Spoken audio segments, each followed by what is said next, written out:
Post arrest bell Imran Khan साहब ये take up होगी। शाह महमूद कुरैशी साहब की भी बेल बहुत जल्द इसी हफ्ते, वो भी हम उम्मीद करते हैं कि वो साथ क्लब होके इन दोनों पिटिशंस का फैसला, फॉर्मर प्राइम मिनिस्टर का और फॉर्मर फॉरेन मिनिस्टर की पोस्ट अरेस्ट बेल एप्लीकेशन का फैसला बहुत जल्द इंशाल्लाह सुप्रीम कोर्ट से मुतवक्के है। इमरान खान साहब के ऊपर जितने भी केसेस हैं वो सारे कॉम्प्लिकेटेड केसेस ही आ रहे हैं। फॉरेन फंडिंग का केस हो तो वो घुमा के पेश किया गया, तोशाखाना का केस है वो भी घुमा के आया, ये साइफर का केस है, इसको भी जैसे हम अंग्रेजी में कहते हैं ना all Greek for the citizen, जिस केस की किसी को समझ ना आए वो केस बनाकर तो रजिस्टर कर दिया जाता है, बात का हवा बनाया जाता है, उसके अंदर होता कुछ नहीं। देखिए आज इमरान खान साहब की साइफर के मुकदमे में इस्लामाबाद हाई कोर्ट से जमानत खारिज होने के बाद आज सुप्रीम कोर्ट में बाकायदा समात उनकी पोस्ट अरेस्ट बेल एप्लीकेशन पे 3 रुकनी बेंच ने आज उस पर कार्रवाई की और ये मिस्टर जस्टिस तारिक मसूद साहब की नुमाइंदगी उनकी as head of the bench उन्होंने इस केस पे आज समात की।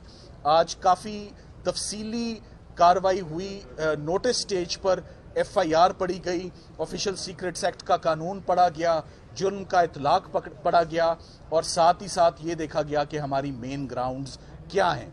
जो तमाम आज मेन ग्राउंड्स हमने रेज की वो तमाम ग्राउंड्स आज ऑर्डर का हिस्सा बनी हैं कि किन ग्राउंड्स पे इमरान खान साहब जमानत के मुस्तहिक हैं और ये मेला फीडे और ये अल्टीरियर मोटिव है। इमरान खान साहब के खिलाफ जो मुकदमा है वो पॉलिटिकल विक्टिमाइजेशन की एक ऑफ शूट है। फेडरल इन्वेस्टिगेटिंग एजेंसी जिसका काम ही नहीं था इस FIR को रजिस्टर करवाना, ये बेंच ने आज बात नोट की अपने नोटिस में कि ये मिनिस्ट्री ऑफ फॉरेन अफेयर्स का लोकस स्टैंडाई था, ये उनका केस बनता था जिसको मिनिस्ट्री ऑफ इंटीरियर ने ये केस रजिस्टर करवाया। इसमें इतना अरसा ताखीर क्यों हुई इस केस को रजिस्टर कराने में? तकरीबन 1 साल की ये बात नोट की गई।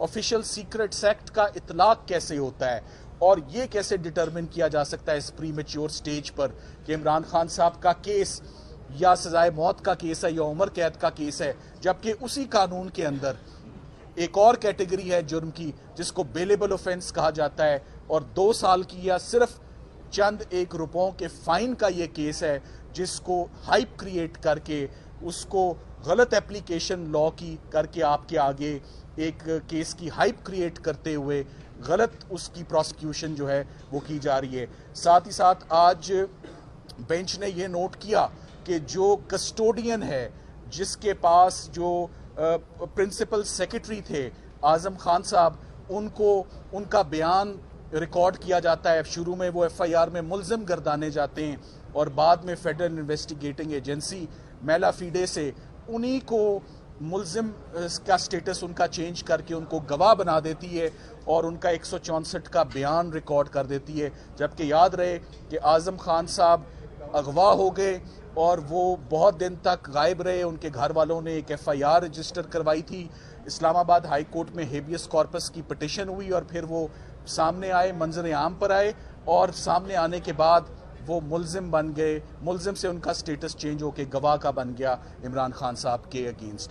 आज जो सबसे ज़्यादा अहम बात हमने बेंच के नॉलेज में लाए वो ये मामला था कि साइफर का मामला, एक तो इमरान खान साहब ने कभी उसके कंटेंट्स पब्लिक के साथ शेयर नहीं किए और ये मामला नेशनल सिक्योरिटी कमेटी की मीटिंग में ये मामला रखा गया। 33 दिन तक इमरान खान साहब वजीर आज़म रहे, 33 दिन तक ये साइफर उनके पास रहा और एक मीटिंग होती है नेशनल सिक्योरिटी कमेटी की, ऑफिशियली डी क्लासीफाई होता है साइफर और डी क्लासीफाई होने के बाद ये डी मार्च किया जाता है। डी मार्च का मतलब एक एहतजाज किया जाता है, एक प्रोटेस्ट किया जाता है US एम्बेसी से कि ये अनडिप्लोमेटिक लैंग्वेजेस में इस्तेमाल हुई है, ऑब्जेक्शनेबल लैंग्वेज इस्तेमाल हुई है और एक प्रोटेस्ट जो है वो लॉन्च किया जाता है जिसको दूसरे वजीर आज़म भी जब वो आते हैं तो वो भी उसको अप्रूव करते हैं कि साइफर के कंटेंट्स जो हैं वो ऑब्जेक्शनेबल हैं। सो एक ऐसा मामला जो ऑफिशियली डी क्लासीफाई होता है कैबिनेट के आगे, एक ऐसा मामला जो नेशनल सिक्योरिटी कमेटी के आगे रखा जाता है, एक ऐसा मामला जो जिस पे डी मार्च किया जाता है, वो फिर किस तरह एक FIR का हिस्सा बन सकता है? ये तो क्लियरली पाकिस्तान के अंदरूनी मामलात में मदाखलत थी, ना कि साइफर केस और ये ऑफिशियल सीक्रेट एक्ट तो उन लोगों के लिए जो दुश्मन मुल्क के साथ पाकिस्तान का कोई सीक्रेट शेयर करते हैं, तो ऐसी कोई भी चीज़ इस FIR में नहीं है।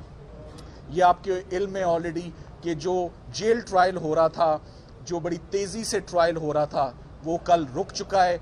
तमाम एविडेंस रिवर्स हो चुका है, तमाम चार्ज भी दोबारा फ्रेम होगा अगर होगा, और एविडेंस भी दोबारा रिकॉर्ड होगी अगर होगी।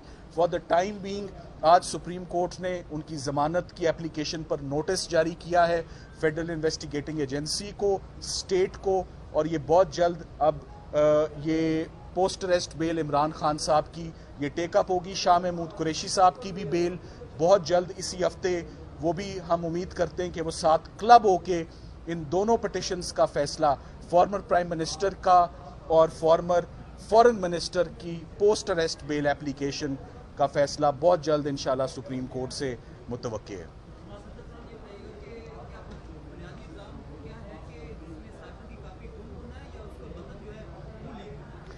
देखिए, बुनियादी इल्ज़ाम तो 3-4 उन्होंने इल्ज़ाम लगाए। एक इल्ज़ाम तो ये है कि जो प्राइम मिनिस्टर ऑफिस की कॉपी है वो वापस नहीं आई। तो एक कॉपी वापस ना आने के ऊपर अगर एक वज़ीर आज़म को अंदर जेल में रखा हुआ है तकरीबन 80-90 दिन से, तो ये बड़ा अनफॉर्चुनेट है।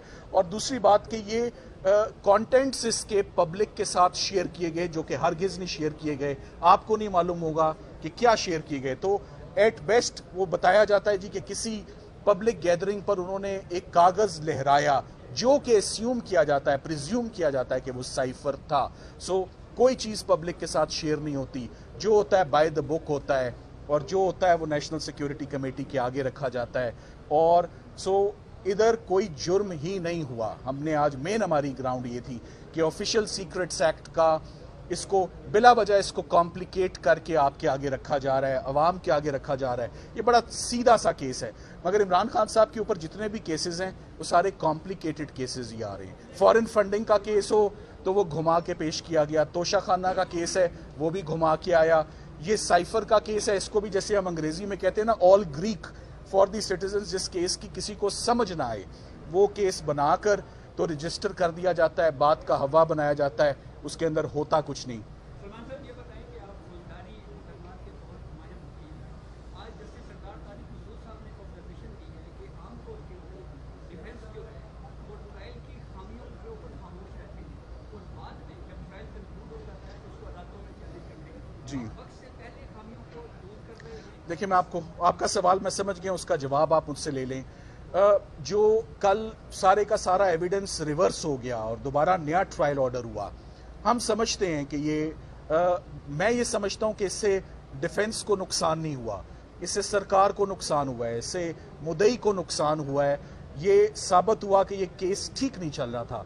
आखिरकार एक डिविजनल बेंच का इंट्रा कोर्ट अपील का फैसला है कि तमाम एविडेंस दोबारा रिकॉर्ड होगा और रिवर्स होगा।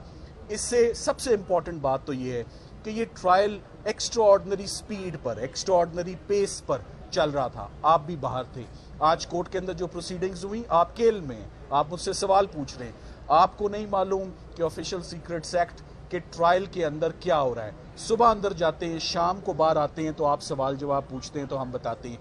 क्रिमिनल ट्रायल ओपन होना चाहिए, एविडेंस ओपन रिकॉर्ड होनी चाहिए, कोई हैंडीकैप नहीं होना चाहिए। सो ये फेयर ट्रायल के तकाजे पूरे नहीं कर रहा था ये ट्रायल जेल के अंदर, और उसको हमने दुरुस्त तौर पे उसको चैलेंज किया और दुरुस्त तौर पे ये तमाम प्रोसीडिंग्स, तमाम एविडेंस अब तक कलअदम करार हुई है, अनलॉफुल, वॉइड एंड नल, और साथ ही साथ में पूरे का पूरा